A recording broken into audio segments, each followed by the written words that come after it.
What happens when a prince who spent his life dodging controversy sits down on a show where controversy is the house specialty? Tonight, we uncover how a polite interview with Graham Norton turned into an all-out televised disaster as Prince Harry's patience shattered under the studio lights. Stick around because this showdown only gets hotter. It started as a charming chat and ended in chaos. Before you judge, hear every biting word that pushed Prince Harry over the edge. This isn't just another royal interview. It's a royal reckoning. The studio was buzzing with excitement that night. The famous red sofa glowed under the lights. The audience murmured in anticipation. And Graham Norton was in his element, sipping water, checking his cards. That trademark mischievous grin plastered across his face. Everything was set for another entertaining evening. When Prince Harry walked onto the set, the cheers were deafening. Dressed in a perfectly tailored navy suit, crisp white shirt, and no tie, his usual blend of casual and regal, Harry smiled and waved, giving that familiar boyish grin that had charmed the world for years. He shook hands with Graham, then slid into his seat at the far end of the sofa. "Your Royal Highness," Graham said warmly, adjusting his cards as the applause faded. "It's not often we get real royalty on this sofa. How are you, Jay? How's life treating you these days?" Harry chuckled politely. "I'm good, Graham, thank you. Busy, you know, and lots of work with mental health, veterans, and trying to just live a little more privately these days." The audience clapped again. Graham nodded thoughtfully, his eyes glinting. "Ah, yes, privacy," he mused. "We'll get to that later because I imagine privacy is hard when the whole world knows your name. But for now, let's talk about your latest projects. There's a documentary coming out soon, isn't there?" Harry smiled slightly and nodded, explaining the importance of storytelling and giving veterans and underrepresented communities a voice. He spoke eloquently and the audience nodded approvingly. For the first 5 minutes, everything was smooth. Graham threw in a few light-hearted jokes. Harry played along. Laughter bounced around the studio. But then Graham's questions started to lean sharper. So Graham began, his smile still friendly, but his tone just a little more pointed. "You and Meghan stepping back from the royal family, or is it stepping away or siping out? I lose track. What exactly would you call it?" Harry's jaw stiffened slightly, though his smile remained. "We just wanted to focus on our family and our own work. That's all. No big mystery. Of course," Graham said lightly, "but you do realize it. Looking to everyone else like you ran away. One day a prince, the next, well, a Californian with a Netflix deal. Was that always the plan?" The audience chuckled, unsure if they were supposed to. Harry's expression tightened. "It's not running away if you're leaving something toxic behind," he shot back quickly. Graham raised his eyebrows but maintained his composure. "Ah, toxic," he echoed, tapping his cards. "That word comes up a lot when people talk about you and Meghan. Toxic press, toxic palace, toxic traditions. Is there anything about royal life you did like?" Harry leaned back and crossed his arms, his tone noticeably colder now. "That's not a fair question.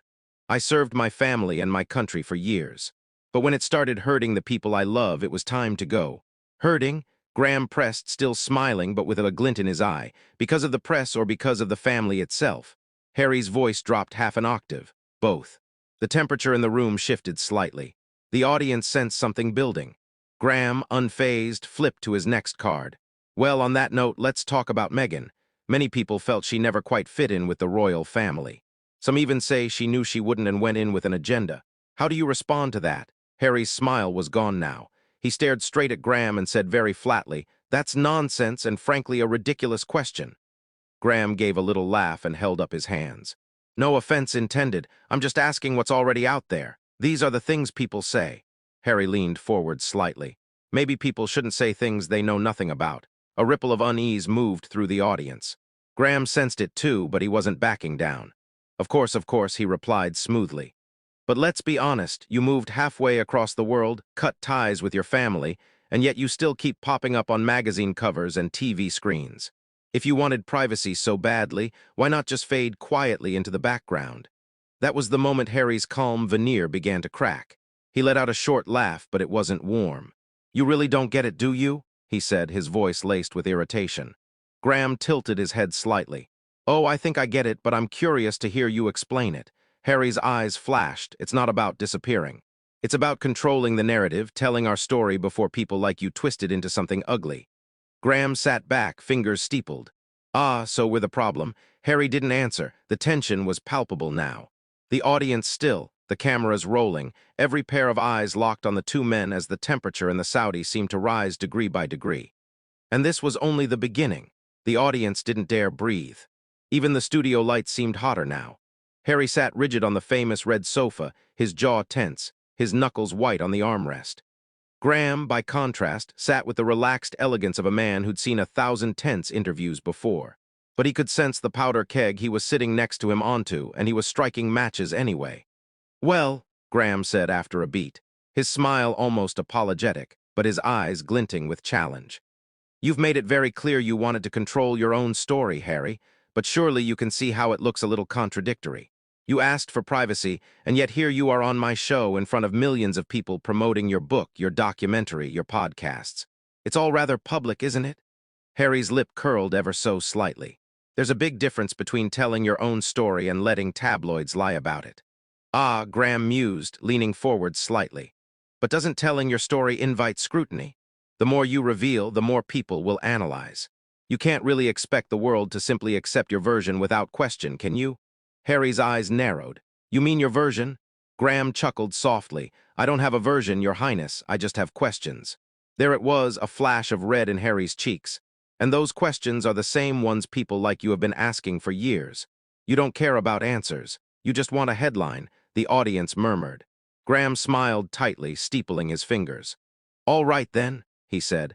"Let me try something different. You've said publicly that you felt unsupported by the royal family during Meghan's time in the UK. Can you tell us specifically what support you expected, what help you asked for that was denied?" Harry exhaled sharply through his nose. "I expected them to protect her the way they protected others, to treat her like family. And they didn't." "They didn't," Harry snapped. "Next question." Graham raised an eyebrow but continued, flipping to the next card. "Very well. You've also said that racism played a large role in your decision to leave the UK. But many in the public feel that criticism of Meghan was more about her behavior than her background. Do you think you're being entirely fair when you paint it all with the brush of racism?" Harry's head jerked back as though he'd been slapped. "Excuse me," he said, his voice icy. "It's just a question," Graham said, his tone even. "Some feel you've used accusations of racism to silence legitimate criticism. Do you see how that might come across?" Harry leaned forward now, his voice rising. "No, Graham, what I see is someone trying to justify bigotry because it's dressed up as opinion." The audience gasped at the sharpness of his tone. Graham didn't flinch. "Of course," he said calmly. "But isn't it also dangerous to assume that every negative comment is rooted in racism? Sometimes people simply don't like you or your choices. That's not necessarily prejudice, is it?" Harry was glaring now. "You're walking a fine line, Graham, a very fine line." Graham's smile tightened into something colder. "I'm walking the same line I walk with every guest, Harry. I ask questions the public wants answered. If those questions upset you, perhaps that says more about the answers than about me." The air between them was electric now.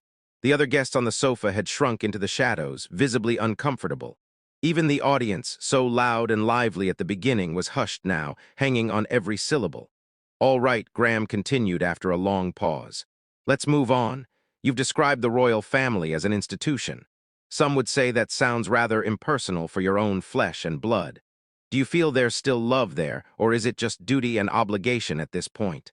Harry's nostrils flared, his fingers dug into the sofa cushion. "I love my family," he said slowly, his voice low and tense. "But love isn't enough when loyalty only goes one way." "Interesting," Graham murmured. "Do you think they feel the same about you, that you've been disloyal to them?" Harry turned sharply toward him. "You don't know them, you don't know me, so don't pretend you understand." Graham's tone stayed smooth as silk. "I'm only asking what millions of viewers are already thinking." Harry shook his head, a bitter laugh escaping his lips. "You're not asking, you're accusing. That's what you do, isn't it? Dress up mockery and judgment as entertainment." Graham's smile flickered. "Entertainment and journalism aren't mutually exclusive," he replied softly. Harry's voice rose a notch, his composure beginning to crack. "You think this is journalism? You think dragging people onto your sofa and picking them apart like they're animals in a zoo is journalism?" "Harry," Graham began, but Harry cut him off, his voice sharp now, slicing through the studio silence. "No, don't me. You sit there with your cards and your smirk and you think you can just toy with people. You think because you make people laugh, you're not hurting anyone. But you are, you're just too smug to see it." The words hung in the air. "Are the silence deafening?" For the first time all night, Graham's expression hardened. He leaned forward slightly, his eyes locking onto Harry's. "And you," he said evenly, his voice quiet but edged with steel. "Think because you've suffered you're beyond reproach. But you're not. You came here knowing the questions that would come. And now, y'all, you're proving exactly why people think you can't handle them." Harry froze, his eyes blazing, his breath coming faster.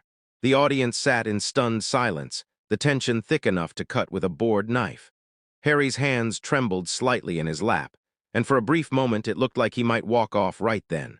But instead he stayed for now. For a few seconds the entire studio was frozen. The audience sat wide-eyed and silent, the air thick with unease. The cameras kept rolling, capturing everything. The tightness in Harry's jaw, the faint glimmer of challenge in Graham's eyes, and the awkward, almost frightened expressions of the other guests on the sofa, who looked like they wanted to melt into the cushions. Harry's breathing was audible now, shallow but quick. His posture was rigid, his hands clenched so tightly his knuckles were white. Graham, in stark contrast, leaned back in his chair with calm precision, his fingers steepled in front of him. The silence was broken when Graham gently said, "You seem upset." The words were soft but sharp, like a surgeon's scalpel.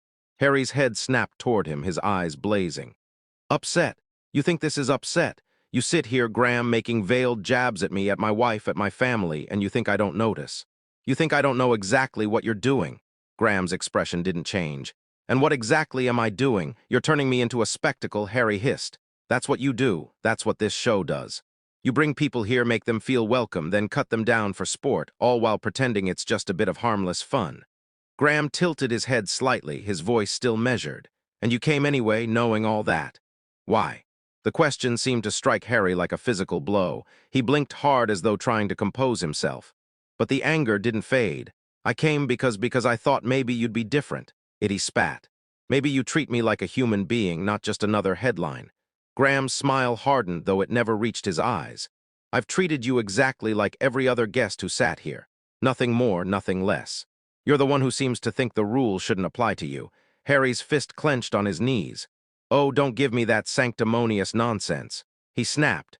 "You think you're better than the tabloids just because you say it with a laugh, but you're not. You're worse, at least they're honest about what they are." The audience let out a collective murmur at that, some gasping softly. Graham's brow furrowed, his tone sharpening ever so slightly.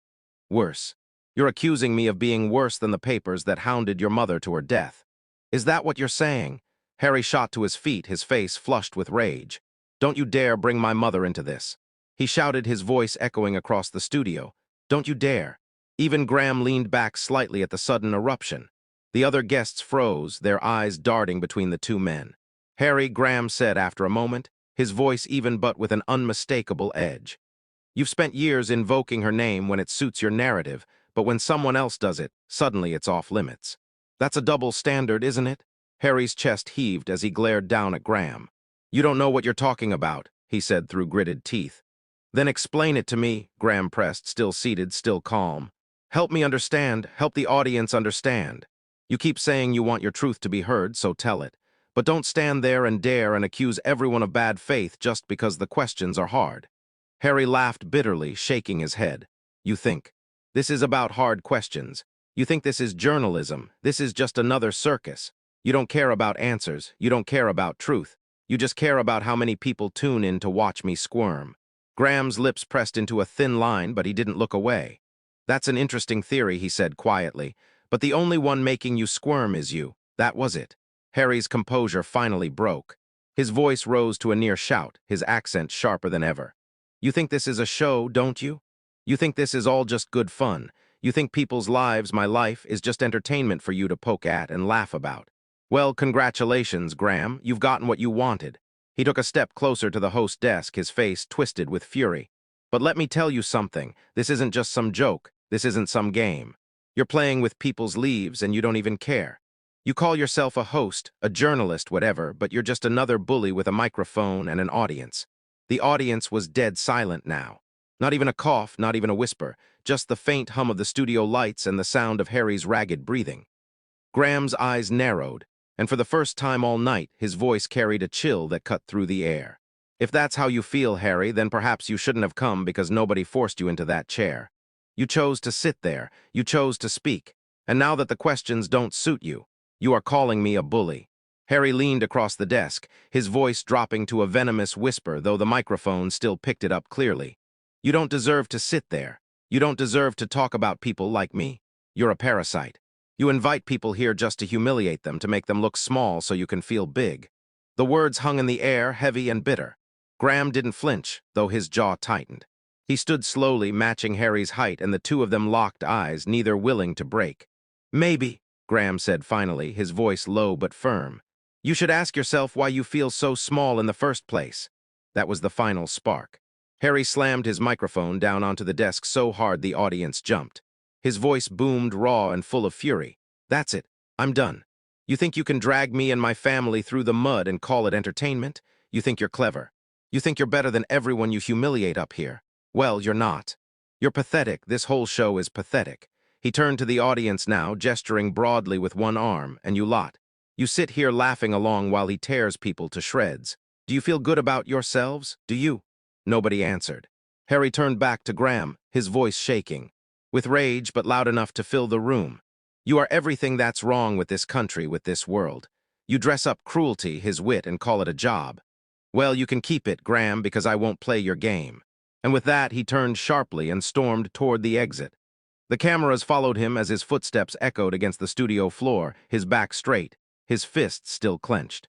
Graham remained standing behind his desk, his expression unreadable, his hands resting lightly on the edge of the table. The door closed behind Harry with a deafening thud. The audience sat frozen, and Graham, after a long, heavy pause, finally exhaled and said softly, almost to himself, "Well, that escalated quickly." The camera zoomed in on his face as he straightened his jacket, his eyes still fixed on the door where Harry had disappeared. The door slammed shut behind Harry with an echo that seemed to reverberate through every corner of the studio. For several long, breathless seconds, the audience simply sat there, stunned. No one clapped. No one spoke. The sound of Harry's angry footsteps faded down the corridor beyond the set, and then nothing but silence. The other guests on the sofa exchanged uneasy glances, clearly unsure whether they should stay put or quietly slip away. The camera stayed locked on Graham, who stood behind his desk, hands resting on the wood, staring at the door through which Harry had exited. Then finally, Graham straightened his jacket, let out a slow breath, and turned back to face the audience, his signature wry smile returning, though this time edged with steel. "Well," he said dryly, "that was festive." A ripple of nervous laughter swept through the audience, breaking the spell. Some clapped politely. Graham held up a hand to quiet them, his tone suddenly serious. "Look," he began, "I want to say something here because clearly tonight went in a direction none of us expected, least of all me. But here's the thing." He paused, scanning the audience and then glancing straight into the camera. "I've been doing this job a very long time," he said, his voice even but deliberate. "And in that time I've had everyone on this sofa, rock stars, presidents, prime ministers, actors, authors, saints, and sinners. Some of them charming, some of them difficult, all of them human." He tapped the desk lightly. "And what we do here on this stage is ask questions. Sometimes they're easy questions. Sometimes they're hard, but they're questions people deserve to hear answered. That's not bullying. That's not cruelty. That's conversation. And if a guest can't handle that, perhaps they shouldn't agree to sit in this chair." The audience broke into scattered applause, though Graham waved it down with a faint smile. "I have nothing but sympathy for Harry's struggles," he continued, his voice softening just slightly, "for what he went through as a boy and what he continues to endure. But sympathy," he added, his tone sharpening again, "doesn't exempt anyone from scrutiny, especially when they voluntarily put themselves in the spotlight." He leaned forward now, his eyes glittering. "Because make no mistake," he said, "that wasn't me attacking him. That was him attacking himself. What you just saw wasn't cruelty from me. It was a man so determined to control the narrative that he couldn't stand being asked the simplest questions about it. And that says more about him than it does about me." The audience murmured in agreement, some even clapping again, louder this time. Graham's gaze drifted to the floor for a moment, then back to the camera. "And to Harry, if you're watching this later, I wish you and your family nothing but peace. But if you come here to tell your story, don't expect me or anyone else to just nod along and smile, because that's not honesty. That's theater. And this show is not theater. This is a conversation." He gave a faint shrug, then sat back down in his chair, picking up a cue card. "Well," he said, his signature wit re-emerging to lighten the mood, "that was Prince Harry, everyone, for about 15 minutes. Anyway," the audience laughed, this time more freely, the tension finally breaking. Coming up next, Graham said, glancing at the other guests still seated on the sofa who were now visibly relieved. We'll be joined by someone who doesn't mind answering questions, or at least hasn't stormed off yet. The camera pulled back slightly as Graham chuckled softly to himself, shuffling his cards as if nothing had happened, though the slight smirk on his face said otherwise. But then he looked straight into the lens one last time, his eyes narrowing playfully. "And for anyone at home who's upset by what you've just seen, don't be," he said, "because the truth has a way of coming out whether you like it or not. And tonight you all saw it for yourselves." He leaned back, spread his arms casually, and let the studio lights shine down on him as the applause swelled around him once more. And there you have it. The unforgettable night Prince Harry stormed off the Graham Norton show, leaving a stunned audience and a host who refused to back down. If you enjoyed this behind-the-scenes breakdown of one of the most intense talk show moments ever, don't forget to hit that like button. Leave a comment below. Do you think Graham went too far or was Harry out of line? And of course, make sure to subscribe so you don't miss more incredible stories like this one. Thanks for watching, and remember, the truth may be uncomfortable, but it's always worth hearing.